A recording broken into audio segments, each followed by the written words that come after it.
Hi guys, welcome back to This Biz on YouTube episode kelima. Nah, thank you bagi teman-teman yang udah DM gua via Instagram, yang udah DM gua via LinkedIn, right? Thank you Kak Wahyu. Jadi bagi teman-teman yang interested in engineering, interested in my professional life, apa-apa aja yang kita kerjain di lab, di kerjaan gua, follow my LinkedIn, Feli Zulhendri, right? Nah, hari ini gua mau ngebahas soal how do we increase our income, right? Jadi banyak pertanyaan yang masuk, kok Feli, gue udah kerja, right? Tapi gue mau increase my income, gue mau naikin pendapatannya gue. Gimana caranya?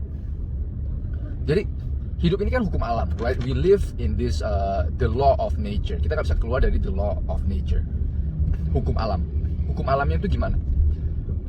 Pendapatan makin tinggi resiko yang kita ambil, right? Makin tinggi juga chance-nya kita untuk dapat pendapatan yang lebih, right? Makin rendah resikonya, makin rendah pendapatannya, right? Gua ambil contoh. Ini bagi teman-teman yang di bisnis F&B, you guys are gonna hate me, right?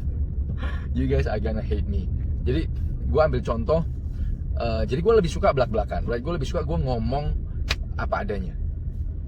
Contoh bisnis F&B, right? Kenapa bisnis food and beverages itu marginnya itu rendah, right? Kenapa bisnis F&B itu susah dan jarang ada yang sukses, right? Contohnya begini, teman-teman ingat, berapa banyak orang kaya yang buka restoran versus berapa banyak orang yang jadi kaya dari restoran? Gue ulangin, berapa banyak orang kaya yang buka restoran versus berapa banyak orang yang kaya dari restoran, right? Jadi F&B itu resikonya kan rendah, ya kan? Jadi gue beli ayam 1 kilo, gue beli nasi 1 kilo, right? Anggap ayam sekarang 1 kilo 17.000 kali, gue lupa, gak tahu, 17.000, anggaplah 17.000 ayam sepotong, right? Seekor. Gue dari satu ayam itu bisa bikin jadi 4 porsi, right? Nasi sekilo sekarang berapa sih, 8.000 ya, 9.000 atau 10, gak tahu. I'm sorry if I'm wrong, right? Jangan dibully please. Jadi dari makanan itu, dari nasi itu bisa bikin berapa porsi, right? Jadi gainnya memang tinggi, profitnya itu tinggi, tapi resikonya rendah. Dan skill, right? Skill, teknik, ilmu yang dibutuhkan untuk goreng nasi goreng, right? Bikin makanan itu nggak terlalu banyak, nggak terlalu tinggi, right? Semua orang itu kebanyakan bisa masak. So makin rendah resiko, makin rendah resikonya, makin rendah skill yang dibutuhkan, otomatis makin banyak orang yang kerjain, otomatis marginnya makin tipis, otomatis susah, right? Untuk menjadikan extra income dibutuhkan benar-benar dedikasi 10, 20, 30 tahun untuk bisa menjadi legend, right? Kalau kita lihat di Medan yang terkenal, yang udah jadi legend tuh kayak Bolu Meranti, right? Itu udah puluhan tahun. Gue masih inget dari SD, temen gue Kusno itu, gue sama ownernya, gue sama Kusno itu waktu masih SD kelas 6 atau kelas 5 itu mamanya Kusno itu baru mulai, right? Mulai jualan bolu. Jadi dibutuhkan puluhan tahun. Contohnya lagi siapa? Contohnya lagi yang kari ayam Tabona, right? Itu juga udah puluhan tahun untuk bisa menjadi legend. Dan mereka itu is just different people, right? Dia orang punya karakteristik yang berbeda. Dia orang punya karakteristik dan mental baja yang kebanyakan orang nggak punya, right? Gue juga pernah masuk ke bisnis F&B, yaitu orang-orang itu kebanyakan nggak punya mental dimana untuk bisa jadi legend kita butuh puluhan tahun. Mereka lihat 1 tahun pertama, 3 bulan pertama sales drop, ikut drop, right?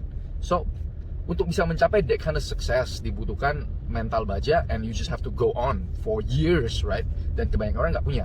Itu satu, right? Jadi skill, skill dan barrier of entry-nya itu rendah. Jadi otomatis pendapatan ataupun kompetisinya makin banyak, right? Gue balik lagi ke engineering, ke ranahnya gue. Dibutuhkan special skill, dibutuhkan kemampuan untuk berhitung yang luar biasa. Di samping itu, right, dibutuhkan pengambilan resiko yang tinggi. Jadi contohnya, gue ambil mesin ini, gue kasih dulu ke pabrik. Mereka pakai dulu 1 bulan, 2 bulan, 3 bulan belum bayar. Begitu udah lewat 3 bulan, mereka baru bayar, right? So resikonya itu bukan hanya di otak, right? Bukan hanya gue harus berpikir keras, gue harus hitung-hitungan engineeringnya segala macam. Gue harus finance lagi. Jadi gue harus bantu mereka, kasih mereka pakai gratis, right? So resikonya double. Ya otomatis ya gainnya lebih tinggi daripada jualan F&B, right? So itu. Jadi kita lihat hukum alam itu begitu, right, teman-teman? Resiko makin tinggi, right? Makin susah sesuatu, otomatis upside-nya itu makin tinggi, right? Upside-nya, pendapatan itu lebih tinggi dibanding yang resikonya rendah dan barrier of entry-nya itu rendah. So, gimana kita bisa naikin pendapatannya kita? Ya exactly that. You increase your technical skill. Dinaikin dulu technical skill-nya teman-teman, right? Naikin dulu technical skill. Gimana kita bisa naikin technical skill? Kerja di bidang teknis. Kerja di perusahaan-perusahaan yang push teman-teman untuk berpikir secara technical, untuk push teman-teman untuk belajar yang lebih berat, yang kebanyakan orang itu gak mau. Itu satu, right? Yang kedua, teman-teman harus bertahan di perusahaan itu minimum 5, 6 tahun, 7 tahun, right? Setelah teman-teman gain all those experience, all those network, teman-teman mau keluar usaha sendiri dengan network dan experience yang ada, ya please do that, right? Ataupun teman-teman berubah menjadi asetnya perusahaan, dinaikin, right? Pendapatannya makin tinggi, become technical director, right? Become chief of accounting, chief of finance, right? So itu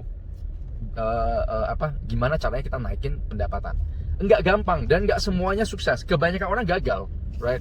Kalau ini gampang, kalau ini segampang kita ngomong, segampang gua bacot, everybody will be rich, right? Semua orang itu bakalan kaya. And that's not how the law of nature works, right? That is just not how the law of the nature works. So, yang dibutuhkan technical skill, right? High risk, right? High risk field. Dan yang ketiga, resilient. Seberapa lama teman-teman bisa berperang? 3 itu, dan timing, right?